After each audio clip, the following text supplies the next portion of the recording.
6 × 6 എത്രയാ? അതറിയാം അമ്മയ്ക്ക്. അതല്ലേ എനിക്ക് അറിയാം. നീ 66 × 6 അറിയോ? അറിയില്ല. 666 × 6 അറിയോ? അതും അറിയില്ല. 6606 × 6 ഉണ്ടോ? 6 × 6 എത്രയാണെന്ന് അറിയോ? അതറിയില്ല. അത് എഴുതാനൊരു ട്രിക്ക് ഉണ്ട്. ഇപ്പില്ലേ ഇതിവിടെ 3 അല്ലേ? അപ്പം ഇങ്ങോട്ട് അടിക്ക് 3 3 3 എഴുതുക. ഇവിടെ 3 എഴുതി, ഇവിടെ 3 എഴുതുക, ഇവിടെ 3 എഴുതുക. പിന്നെ ഇവിടെ 6 അല്ലേ? അപ്പോൾ ഈ ഇങ്ങോട്ട് ഇങ്ങനെ ഡയഗണലായിട്ടില്ലല്ലേ? അവിടെ 6 6 തന്നെ എഴുതുക. ഇവിടെ 6 എഴുതി, ഇവിടെ 6 എഴുതി, ഇവിടെ 6 എഴുതി.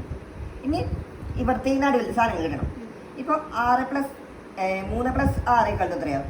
9. ഇവിടെ 9 ആവും ഉത്തരം. അതുപോലെ ഇവിടെയും 9, ഇവിടെ 9 ആവും. ഇനി ഇവിടെ 9, ഇവിടെ 9, ഇവിടെ 9. അത് അങ്ങനെയാണ്.